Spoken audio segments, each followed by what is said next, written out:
ਭਾਈ ਹਰਦੀਪ ਸਿੰਘ ਨਿੱਜਰ ਕਤਲ ਮਾਮਲੇ ਵਿੱਚ 3 ਭਾਰਤੀਆਂ ਦੀ ਗ੍ਰਿਫਤਾਰੀ ਤੇ ਟਰੂਡੋ ਦਾ ਅਹਿਮ ਬਿਆਨ। ਫਿਰੋਜ਼ਪੁਰ ਵਾਪਰੀ ਬੇਅਦਬੀ ਦੀ ਘਟਨਾ ਤੋਂ ਬਾਅਦ ਜਥੇਦਾਰ ਸ਼੍ਰੀ ਅਕਾਲ ਤਖਤ ਸਾਹਿਬ ਦਾ ਸਮੂਹ ਸਿੱਖ ਸੰਗਤਾਂ ਨੂੰ ਆਦੇਸ਼। ਕੈਨੇਡੀਅਨ ਐਮਪੀ ਜਗਮੀਤ ਸਿੰਘ ਦੀ ਨਿੱਜਰ ਕਤਲ ਮਾਮਲੇ ਤੇ ਭਾਰਤ ਨੂੰ ਚੇਤਾਵਨੀ। ਸਿੱਖ ਆਗੂ ਭਾਈ ਹਰਦੀਪ ਸਿੰਘ ਨਿੱਜਰ ਦੇ ਕਤਲ ਦੇ ਦੋਸ਼ ਵਿੱਚ 3 ਭਾਰਤੀ ਨਾਗਰਿਕਾਂ ਦੀ ਗ੍ਰਿਫਤਾਰੀ ਤੋਂ ਇੱਕ ਦਿਨ ਬਾਅਦ ਕੈਨੇਡਾ ਦੇ ਪ੍ਰਧਾਨ ਮੰਤਰੀ ਜਸਟਿਨ ਟਰੂਡੋ ਦਾ ਅਹਿਮ ਬਿਆਨ ਆਇਆ ਹੈ। ਉਨ੍ਹਾਂ ਕਿਹਾ ਕਿ ਕੈਨੇਡਾ ਇੱਕ ਕਾਨੂੰਨ ਪਸੰਦ ਰਾਜ ਹੈ। ਇੱਥੇ ਇੱਕ ਮਜ਼ਬੂਤ ਅਤੇ ਸੁਤੰਤਰ ਨਿਆਂ ਪ੍ਰਣਾਲੀ ਹੈ। ਇਸ ਦੇ ਸਾਰੇ ਨਾਗਰਿਕਾਂ ਦੀ ਸੁਰੱਖਿਆ ਲਈ ਇੱਕ ਬੁਨਿਆਦੀ ਵਚਨਬੱਧਤਾ ਹੈ। ਦੱਸਣਯੋਗ ਹੈ ਕਿ ਕੈਨੇਡਾ ਵਿੱਚ ਸਿੱਖ ਨਾਗਰਿਕ ਨਿੱਜਰ ਦੀ 18 ਜੂਨ 2023 ਨੂੰ ਬ੍ਰਿਟਿਸ਼ ਕੋਲੰਬੀਆ ਦੇ ਸਰੀ ਵਿੱਚ ਇੱਕ ਗੁਰਦੁਆਰਾ ਸਾਹਿਬ ਦੇ ਬਾਹਰ ਗੋਲੀਆਂ ਮਾਰ ਕੇ ਹੱਤਿਆ ਕਰ ਦਿੱਤੀ ਗਈ ਸੀ। ਇਸ ਤੋਂ ਬਾਅਦ ਐਡਮਿੰਟਨ ਵਿੱਚ ਰਹਿਣ ਵਾਲੇ ਭਾਰਤੀ ਨਾਗਰਿਕ ਕਰਨ ਬਰਾੜ, ਕਮਲਪ੍ਰੀਤ ਸਿੰਘ ਅਤੇ ਕਰਨਪ੍ਰੀਤ ਸਿੰਘ ਨੂੰ ਸ਼ੁੱਕਰਵਾਰ ਨੂੰ ਕਤਲ ਅਤੇ ਕਤਲ ਦੀ ਸਾਜ਼ਿਸ਼ ਰਚਣ ਦੇ ਦੋਸ਼ ਹੇਠ ਗ੍ਰਿਫਤਾਰ ਕੀਤਾ ਗਿਆ ਸੀ। ਟਰੂਡੋ ਨੇ ਸ਼ਨੀਵਾਰ ਨੂੰ ਟੋਰਾਂਟੋ ਵਿਖੇ ਇੱਕ ਸਮਾਗਮ ਵਿੱਚ ਇਸ ਗ੍ਰਿਫਤਾਰੀ ਬਾਰੇ ਕਿਹਾ ਕਿ ਇਹ ਗ੍ਰਿਫਤਾਰੀ ਹੋਣੀ ਮਹੱਤਵਪੂਰਨ ਸੀ ਕਿਉਂਕਿ ਕੈਨੇਡਾ ਇੱਕ ਮਜ਼ਬੂਤ ਅਤੇ ਸੁਤੰਤਰ ਨਿਆਂ ਪ੍ਰਣਾਲੀ ਅਤੇ ਆਪਣੇ ਸਾਰੇ ਨਾਗਰਿਕਾਂ ਦੀ ਸੁਰੱਖਿਆ ਲਈ ਇੱਕ ਬੁਨਿਆਦੀ ਵਚਨਬੱਧਤਾ ਵਾਲਾ ਕਾਨੂੰਨ ਪ੍ਰਧਾਨ ਦੇਸ਼ ਹੈ। ਤੁਹਾਨੂੰ ਦੱਸ ਦਈਏ ਕਿ ਇਸ ਤੋਂ ਪਹਿਲਾਂ ਆਰਸੀਐਮਪੀ ਵੱਲੋਂ ਵੀ ਪ੍ਰੈਸ ਕਾਨਫਰੰਸ ਕਰਕੇ ਇਸ ਗ੍ਰਿਫਤਾਰੀ ਦੀ ਜਾਣਕਾਰੀ ਸਾਂਝੀ ਕੀਤੀ ਗਈ ਸੀ ਤੇ ਕਿਹਾ ਗਿਆ ਸੀ ਕਿ ਇਸ ਮਾਮਲੇ ਦੀ ਜਾਂਚ ਹਜੇ ਵੀ ਜਾਰੀ ਹੈ ਤੇ ਕੇਵਲ ਇਹਨਾਂ 3 ਮੁਲਜ਼ਮਾਂ ਦੀ ਗ੍ਰਿਫਤਾਰੀ ਤੇ ਹੀ ਨਹੀਂ ਰੁਕੇਗੀ। ਉਨ੍ਹਾਂ ਕਿਹਾ ਕਿ ਨਿੱਜਰ ਦੇ ਕਤਲ ਤੋਂ ਬਾਅਦ ਕੈਨੇਡਾ ਦੇ ਸਿੱਖ ਭਾਈਚਾਰੇ ਦੇ ਕਈ ਲੋਕ ਅਸੁਰੱਖਿਅਤ ਮਹਿਸੂਸ ਕਰ ਰਹੇ ਹਨ। ਟਰੂਡੋ ਨੇ ਕਿਹਾ ਕਿ ਹਰ ਕੈਨੇਡੀਅਨ ਨੂੰ ਕੈਨੇਡਾ ਵਿੱਚ ਵਿਤਕਰੇ ਅਤੇ ਹਿੰਸਾ ਦੇ ਖਤਰਿਆਂ ਤੋਂ ਸੁਰੱਖਿਅਤ ਅਤੇ ਮੁਕਤ ਰਹਿਣ ਦਾ ਮੌਲਿਕ ਅਧਿਕਾਰ ਹੈ। As the RCMP stated, the investigation remains ongoing, as does a separate and distinct investigation not limited to the involvement of the 3 people arrested yesterday. Hier, il y a eu des arrestations reliées au meurtre de M. Nidjar. Comme la GRC l'a dit, l'enquête suit son cours, tout comme une autre enquête distincte qui ne se limitera pas à l'implication des 3 personnes arrêtées hier. This is important because Canada is a rule of law country with a strong and independent justice system, as well as a fundamental commitment to protecting all its citizens. I know that many Canadians, particularly members of the Sikh community, are feeling uneasy and perhaps even frightened right now. Well, every Canadian has the fundamental right to live safely and free from discrimination and threats of violence in Canada. Let us not allow events to change us. Let us remain calm. Let us remain steadfast in our commitment to our democratic principles and our system of justice. This is who we are and what we do as Canadians. But it is really, really great for me to be here with you all tonight for this momentous occasion. Around this room are a remarkable group of community leaders, innovators, and artists from across the country. Suresh, Pravinder, all the different leaders here tonight who've made this evening possible. Thank you for your vision. Le mois dernier, on a célébré le Vaisakhi et le mois du patrimoine sikh. Et je tiens à dire que la générosité et l'ouverture d'esprit dont fait preuve la communauté sont vraiment incroyables. Je suis très heureux d'être ici. As my friends underscored, Sikh Canadians have been an important part of our community and our country for generations. In the early 20th century, the first Sikhs arrived in British Columbia from Punjab. Thousands of Sikh Canadians have brought Canada and the Sikh community closer ever since. Their stories are in communities across the country. The one that's on my mind tonight is Bukam Singh. Bukam Singh came to Canada in 1907, and during the First World War, he became the first Sikh Canadian to enlist with the Canadian Army. Now, at the time, Sikhs couldn't vote, hold public office, practice law, or pharmacy. And although Sikh soldiers were being turned away by the army, Bukam Singh was so committed to serving his new country, he applied time after time. And because of his perseverance, he got to serve. He fought for Canada at the Battle of Flanders, side by side with his fellow Canadians. He was wounded twice in battle, and at just 25 years old, He passed away while recovering from his wounds. Canada ਦੇ ਵੱਡੇ ਸਿੱਖ ਨੇਤਾ ਜਗਮੀਤ ਸਿੰਘ ਨੇ ਦੋਸ਼ ਲਾਇਆ ਹੈ ਕਿ ਭਾਈ ਹਰਦੀਪ ਸਿੰਘ ਨਿੱਜਰ ਦਾ ਕਤਲ ਭਾਰਤ ਨੇ ਕਰਵਾਇਆ ਹੈ। ਜਗਮੀਤ ਸਿੰਘ ਪਹਿਲਾਂ ਵੀ ਕਈ ਵਾਰੇ ਬਿਆਨ ਦੇ ਚੁੱਕੇ ਹਨ। ਸੋਸ਼ਲ ਮੀਡੀਆ ਤੇ ਸ਼ੇਅਰ ਕੀਤੀ ਪੋਸਟ ਵਿੱਚ ਜਗਮੀਤ ਸਿੰਘ ਨੇ ਲਿਖਿਆ ਕਿ ਭਾਰਤ ਸਰਕਾਰ ਨੇ ਕਾਤਲਾਂ ਦੀ ਮਦਦ ਨਾਲ ਕੈਨੇਡੀਅਨ ਨਾਗਰਿਕ ਦਾ ਕੈਨੇਡਾ ਦੀ ਧਰਤੀ ਤੇ ਕਤਲ ਕਰਵਾ ਦਿੱਤਾ, ਉਹ ਵੀ ਧਾਰਮਿਕ ਸਥਾਨ ਤੇ। ਅੱਜ ਇਸ ਮਾਮਲੇ ਵਿੱਚ 3 ਵਿਅਕਤੀਆਂ ਨੂੰ ਗ੍ਰਿਫਤਾਰ ਕੀਤਾ ਗਿਆ ਹੈ। ਜੇ ਕੋਈ ਭਾਰਤੀ ਏਜੰਟ ਜਾਂ ਭਾਰਤ ਸਰਕਾਰ ਦਾ ਵਿਅਕਤੀ ਇਸ ਮਾਮਲੇ ਵਿੱਚ ਸ਼ਾਮਿਲ ਹੋਇਆ ਤਾਂ ਉਸ ਵਿਰੁੱਧ ਕੈਨੇਡਾ ਦੇ ਕਾਨੂੰਨ ਅਨੁਸਾਰ ਸਖਤ ਕਾਰਵਾਈ ਕੀਤੀ ਜਾਵੇ। ਹਰਦੀਪ ਸਿੰਘ ਨਿੱਜਰ ਨੂੰ ਕੈਨੇਡਾ ਵਿੱਚ ਜਮਹੂਰੀਅਤ ਅਤੇ ਪ੍ਰਗਟਾਵੇ ਦੀ ਆਜ਼ਾਦੀ ਲਈ ਇਨਸਾਫ ਮਿਲਣਾ ਜ਼ਰੂਰੀ ਹੈ। ਸ਼੍ਰੀ ਅਕਾਲ ਤਖਤ ਸਾਹਿਬ ਨੇ ਬੇਅਦਬੀ ਮਾਮਲੇ ਵਿੱਚ ਕਾਰਵਾਈ ਨਾ ਕਰਨ ਲਈ ਸਰਕਾਰਾਂ ਦੇ ਸੁਸਤ ਰਵੱਈਏ ਨੂੰ ਜ਼ਿੰਮੇਵਾਰ ਠਹਿਰਾਇਆ ਹੈ, ਜਿਸ ਕਾਰਨ ਲੋਕਾਂ ਨੂੰ ਕਾਨੂੰਨ ਹੱਥ ਵਿੱਚ ਲੈਣ ਲਈ ਮਜਬੂਰ ਹੋਣਾ ਪਿਆ। ਫਿਰੋਜ਼ਪੁਰ ਵਿਖੇ ਵਾਪਰੀ ਘਟਨਾ ਦਾ ਜ਼ਿਕਰ ਕਰਦੇ ਹਾਂ, ਜਿੱਥੇ ਬੀਤੇ ਦਿਨੀ ਪਿੰਡ ਮੰਡਾਲਾ ਦੇ ਗੁਰਦੁਆਰਾ ਬਾਬਾ ਵੀਰ ਸਿੰਘ ਵਿਖੇ ਕਥਿਤ ਤੌਰ ਤੇ ਸ੍ਰੀ ਗੁਰੂ ਗ੍ਰੰਥ ਸਾਹਿਬ ਜੀ ਦੇ ਪੰਨੇ ਪਾੜਨ ਉਪਰੰਤ 19 ਸਾਲਾ ਵਿਅਕਤੀ ਬਖਸ਼ੀਸ਼ ਸਿੰਘ ਨੂੰ ਕੁੱਟ-ਕੁੱਟ ਕੇ ਮਾਰ ਦਿੱਤਾ ਗਿਆ ਸੀ।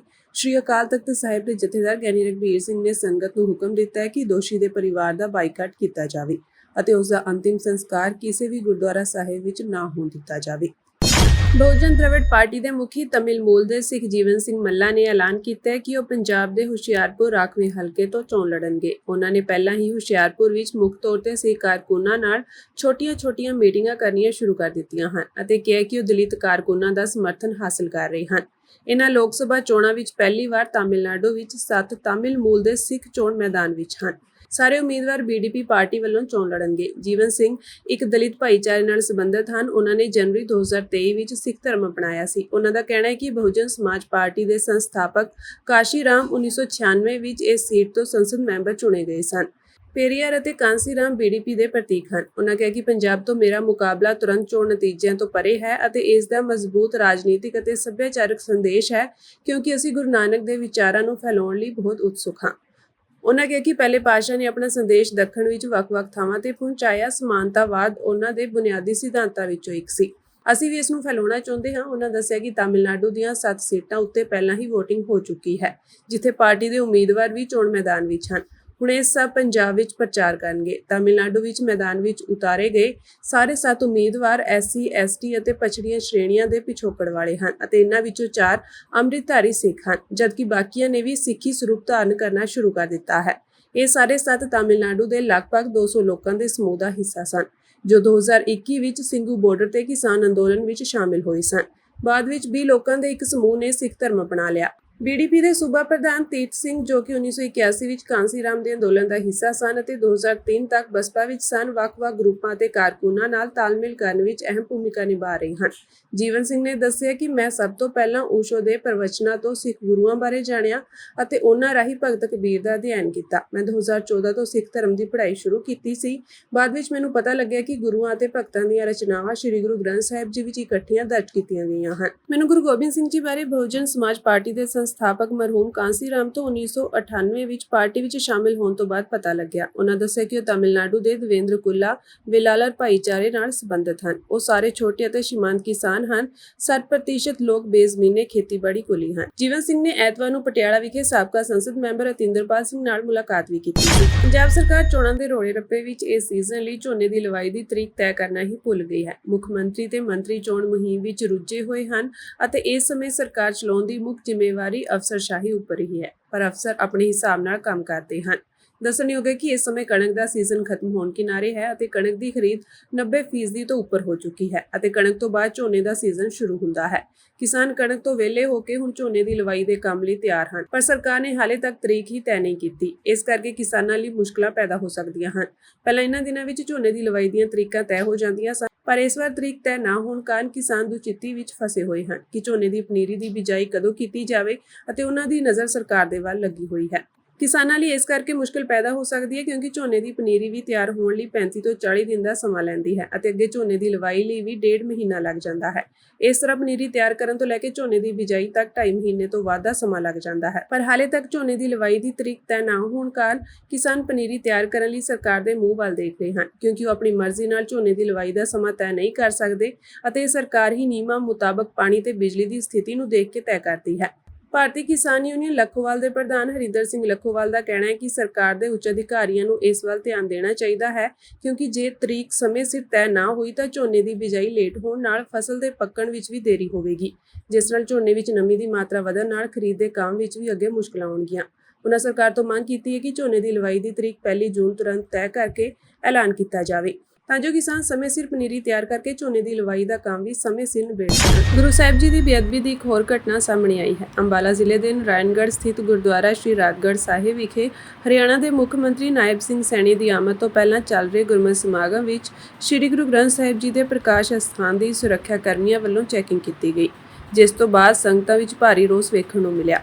ਸੰਗਤਾਂ ਦਾ ਕਹਿਣਾ ਹੈ ਕਿ ਗੁਰੂ ਸਾਹਿਬ ਜੀ ਦੇ ਸਤਿਕਾਰ ਦੀ ਘੋਰ ਬੇਅਦਬੀ ਹੈ। ਦੂਜੇ ਪਾਸੇ ਸ਼੍ਰੋਮਣੀ ਕਮੇਟੀ ਪ੍ਰਧਾਨ ਹਰਜਿੰਦਰ ਸਿੰਘ ਧਾਮੀ ਨੇ ਵੀ ਇਸ ਦਾ ਨੋਟਿਸ ਲੈਂਦੇ ਇਸ ਘਟਨਾ ਦੀ ਸਖਤ ਸ਼ਬਦਾਂ ਵਿੱਚ ਨਿੰਦਾ ਕੀਤੀ ਹੈ। ਸ਼੍ਰੋਮਣੀ ਅਕਾਲੀ ਦਲ ਬਾਦਲ ਦੇ ਪ੍ਰਧਾਨ ਸੁਖਬੀਰ ਸਿੰਘ ਬਾਦਲ ਨੇ ਕਿਹਾ ਕਿ ਇੱਕ ਦਿੱਲੀ ਆਧਾਰਿਤ ਪਾਰਟੀ ਅਤੇ ਦੂਜੀ ਪਾਰਟੀ ਦਰਮਿਆਨ ਤਜਰਬਾ ਕਰਨ ਦੀ ਕੀਮਤ ਪੰਜਾਬ ਨੂੰ ਚੁਕਾਉਣੀ ਪਈ ਹੈ, ਜਿਸ ਦੇ ਨਾਲ ਹੀ ਸਾਰੇ ਮੁੱਖ ਮੁੱਦਿਆਂ ਨੂੰ ਪਿੱਠ ਤੇ ਸੁੱਟ ਦਿੱਤਾ ਗਿਆ ਹੈ। ਉਹਨਾਂ ਪੰਜਾਬੀਆਂ ਨੂੰ ਅਪੀਲ ਕੀਤੀ ਕਿ ਸ਼੍ਰੋਮਣੀ ਅਕਾਲੀ ਦਲ ਵਿੱਚ ਵਿਸ਼ਵਾਸ ਰੱਖਣ ਤਾਂ ਜੋ ਸੂਬੇ ਦੀ ਆਵਾਜ਼ ਸੰਸਦ ਤੱਕ ਪਹੁੰਚਾਈ ਜਾ ਸਕੇ।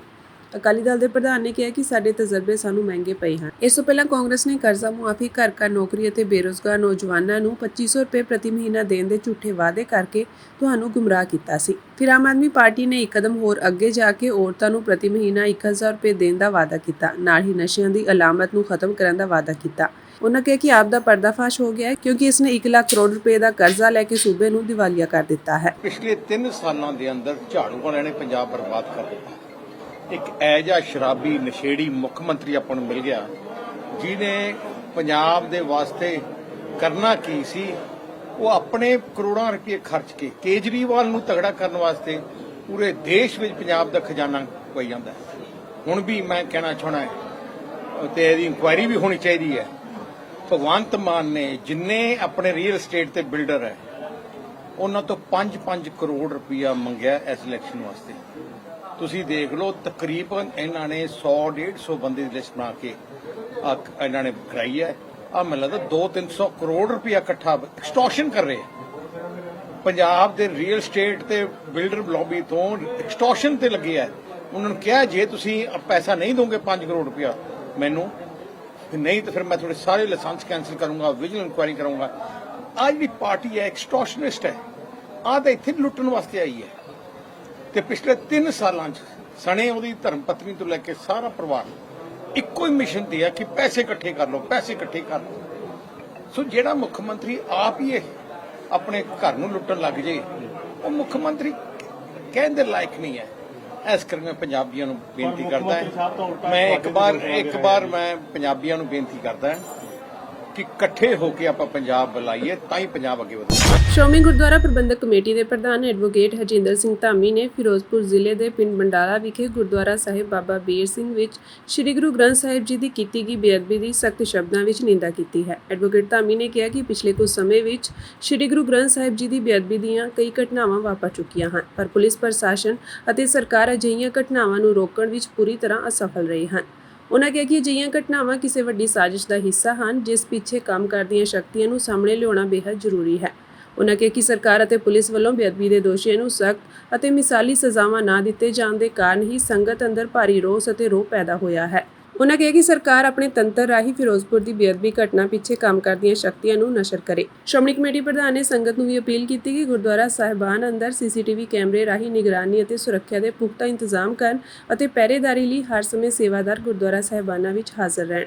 ਇਸ ਦੌਰਾਨ ਸ਼੍ਰੋਮਣੀ ਕਮੇਟੀ ਦੇ ਸਕੱਤਰ ਸਰਦਾਰ ਪ੍ਰਤਾਪ ਸਿੰਘ ਨੇ ਦੱਸਿਆ ਕਿ ਐਡਵੋਕੇਟ ਹਰਜਿੰਦਰ ਸਿੰਘ ਧਾਮੀ ਦੇ ਦਿਸ਼ਾ ਨਿਰਦੇਸ਼ਾਂ ਅਨੁਸਾਰ ਅੱਜ ਸ਼੍ਰੋਮਣੀ ਕਮੇਟੀ ਵੱਲੋਂ ਹਲਕਾ ਮੈਂਬਰ ਸਰਦਾਰ ਦਰਸ਼ਨ ਸਿੰਘ ਸ਼ੇਰ ਖਾਨ ਗੁਰਦੁਆਰਾ ਜਾਮਨੀ ਸਾਹਿਬ ਬਜ਼ੀਦਪੁਰ ਫਿਰੋਜ਼ਪੁਰ ਤੋਂ ਐਡੀਸ਼ਨਲ ਮੈਨੇਜਰ ਸਰਦਾਰ ਜਸਪਾਲ ਸਿੰਘ, ਹੈੱਡ ਗ੍ਰੰਥੀ ਗਿਆਨੀ ਬਲਵਿੰਦਰ ਸਿੰਘ, ਗ੍ਰੰਥੀ ਗਿਆਨੀ ਗੁਰਭਜਨ ਸਿੰਘ, ਪ੍ਰਚਾਰਕ ਸਰਦਾਰ ਸੁਖਵਿੰਦਰ ਸਿੰਘ ਅਤੇ ਹੋਰ ਨੁਮਾਇੰਦਿਆਂ ਨੇ ਘਟਨਾ ਵਾਲੀ ਥਾਂ ਪਿੰਡ ਬੰਡਾਲਾ ਵਿਖੇ ਪਹੁੰਚ ਕੇ ਸਮੁੱਚੀ ਜਾਣਕਾਰੀ ਲੈਣ ਉਪਰੰਤ ਰਿਪੋਰਟ ਭੇਜੀ ਹੈ, ਜੋ ਅਗਲੀ ਕਾਰਵਾਈ ਲਈ ਸ੍ਰੀ ਅਕਾਲ ਤਖਤ ਸਾਹਿਬ ਵਿਖੇ ਭੇਜ ਦਿੱਤੀ ਜਾਵੇਗੀ। ਸਰਦਾਰ ਪ੍ਰਤਾਪ ਸਿੰਘ ਨੇ ਕਿਹਾ ਕਿ ਇਸ ਮੌਕੇ ਤੋਂ ਪ੍ਰਾਪਤ ਕੀਤੀ ਸੀਸੀਟੀਵੀ ਕੈਮਰੇ ਦੀ ਰਿਕਾਰਡਿੰਗ ਤੋਂ ਬਿਲਕੁਲ ਸਪਸ਼ਟ ਹੁੰਦਾ ਹੈ ਕਿ ਮਿਤੀ 4 ਮਈ ਨੂੰ ਇਸ ਘਟਨਾ ਦੇ ਦੋਸ਼ੀ ਨੇ ਗੁਰੂ ਘਰ ਦੇ ਅੰਦਰ ਜਾ ਕੇ ਸ੍ਰੀ ਗੁਰੂ ਗ੍ਰੰਥ ਸਾਹਿਬ ਜੀ ਦੇ ਪਾਵਨ ਅੰਗ ਫਾੜੇ ਅਤੇ ਅੰਗ ਨਾਲ ਲੈ ਕੇ ਗੁਰੂ ਘਰ ਤੋਂ ਬਾਹਰ ਚਲਾ ਗਿਆ। ਉਨ੍ਹਾਂ ਇਹ ਵੀ ਕਿਹਾ ਕਿ ਦੋਸ਼ੀ ਵੱਲੋਂ ਖੰਡਿਤ ਕੀਤਾ ਗਿਆ ਪਾਵਨ ਸਰੂਪ ਵੀ ਆਉਂਦੇ ਦਿਨਾਂ ਵਿੱਚ ਮਰਿਆਦਾ ਅਨੁਸਾਰ ਸੁਰੱਖਿਅਤ ਰੱਖ ਲਿਆ ਜਾਵੇਗਾ।